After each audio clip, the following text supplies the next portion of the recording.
নমস্কার বন্ধুরা, আমার চ্যানেলে তোমাদের সকলকে স্বাগত জানাই। আমি সম্পূর্ণ পেঁয়াজ রসুন ছাড়া রেস্টুরেন্টের মতো স্বাদে কিভাবে মটর পনির বানাই সেই রেসিপিটাই আজ তোমাদের সঙ্গে শেয়ার করলাম। এই রেসিপিটা খেতে খুবই সুন্দর হয়, তোমরা একবার বাড়িতে বানিয়ে দেখতে পারো আর আমার পুরো ভিডিওটা দেখার অনুরোধ রইল। মটর পনির তৈরির জন্য আমি পনিরটাকে চৌকো চৌকো টুকরো করে কেটে নিচ্ছি। টুকরোগুলো আমি একটু বড়ই করছি, তোমরা তোমাদের পছন্দ মতো শেপে কেটে নিতে পারো। আর এই মটর পনিরের রেসিপিটা বাড়িতে কোনো অতিথি এলেও যদি তোমরা রান্না করে খাওয়াও, এটা সম্পূর্ণ নিরামিষ রেসিপি হলেও কেউ মাছ মাংস চাইবে না, এত সুস্বাদু হয় এই পনিরটা খেতে। প্রথমে একটা রোস্ট করা মশলা তৈরি করে নিচ্ছি।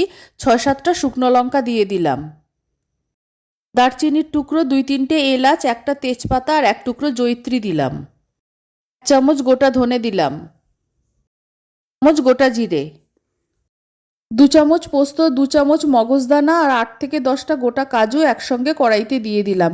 এবার সব কিছু একদম লো ফ্লেমে মিনিট 2 রোস্ট করে নেব। মশলাগুলো রোস্ট করে নামিয়ে নিয়েছি। এবার 2টো টমেটো একটু গরম জলে সিদ্ধ করে নিচ্ছি। রোস্ট করা সব মশলাগুলো একটু ঠান্ডা করে একটা গ্রাইন্ডার জারে নিয়ে নিচ্ছি। সিদ্ধ করে টমেটোগুলো নামিয়ে নিয়েছি। একটু ঠান্ডা হয়ে যাওয়ার পর ওপরের খোসাগুলো তুলে ফেলে দিচ্ছি। কড়াই গরম করে নিয়েছি, কড়াইতে অল্প সাদা তেল দিয়ে দিচ্ছি। টমেটোটা পুরো ঠান্ডা হয়ে গেলে মশলা তৈরি করে নেব। তার আগে পনিরটা ভেজে নিচ্ছি। একবারে সবগুলো পনির কড়াইতে দিয়ে দেব না, অল্প করে 2-3 বারে ভেজে নেব। আর পনিরগুলোকে খুব বেশি ভাজবো না, হালকা একটু রং ধরলেই তুলে নেব। পনির বেশি ভাজলে শক্ত রাবারের মতো হয়ে যাবে।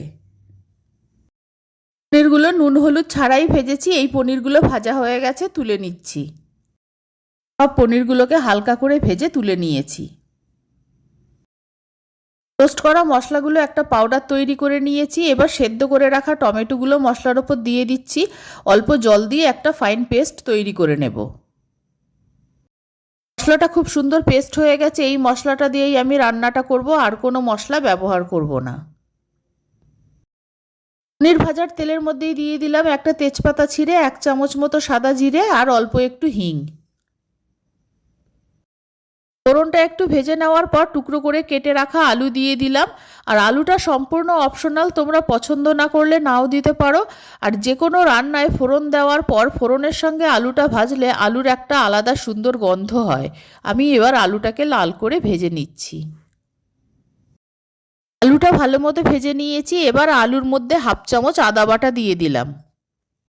গ্রাইন্ডারে বেটে রাখা মশলাটা দিয়ে দিলাম। এই রান্নায় আমি কোনো হলুদ ব্যবহার করব না। গ্রাইন্ডারে লেগে থাকা মশলাটা ধুয়ে অল্প জল দিয়ে দিলাম।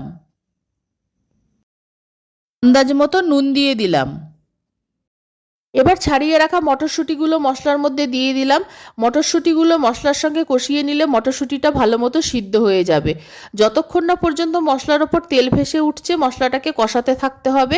আর মশলাটা কষানোর সময় খেয়াল রাখতে হবে বাদাম বাটা আছে, না হলে মশলাটা নিচ থেকে পুড়ে যেতে পারে।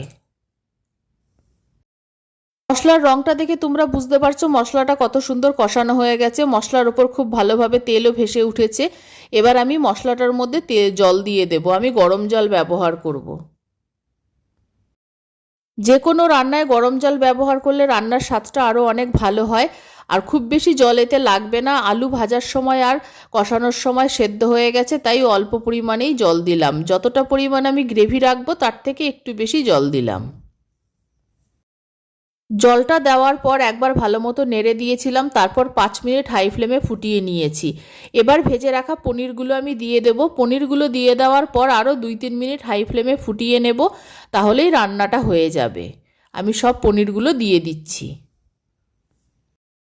পনিরগুলো দিয়ে দেওয়ার পর আরেকবার ভালো মতো নেড়ে দিলাম।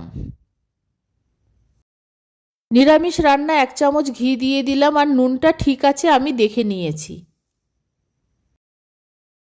একটু কসুরি মেথি হাতে ঘষে দিয়ে দিলাম। এই কসুরি মেথিটা আমি ঘরে তৈরি করেছি। একটু মিষ্টি না হলে ভালো লাগবে না, তাই চিনির বদলে একটা সুগার ফ্রি দিয়ে দিলাম। মিনিট 2 হাই ফ্লেমে ফুটিয়ে নিয়েছি। রান্নাটা হয়ে গেছে, নামিয়ে নিচ্ছি। নিরামিষ এই রকম মটর পনির ভাত, রুটি, লুচি, পরোটা সব কিছুর সঙ্গেই খেতে খুবই ভালো লাগবে। বাড়িতে কোনো অতিথি এলে এই রকম মটর পনির পেলে তো ভীষণ খুশি হবে। তোমরা একবার বাড়িতে বানিয়ে দেখতে পারো। আমার এই রেসিপি ভালো লাগলে আমার চ্যানেলকে সাবস্ক্রাইব করার, লাইক করার, শেয়ার করার অনুরোধ রইল। আর আমার নতুন পুরনো সকল বন্ধুদের আন্তরিক ধন্যবাদ ও ভালোবাসা জানিয়ে আমি আমার ভিডিও শেষ করছি। সকলকে অনেক অনেক ধন্যবাদ ও ভালোবাসা রইল।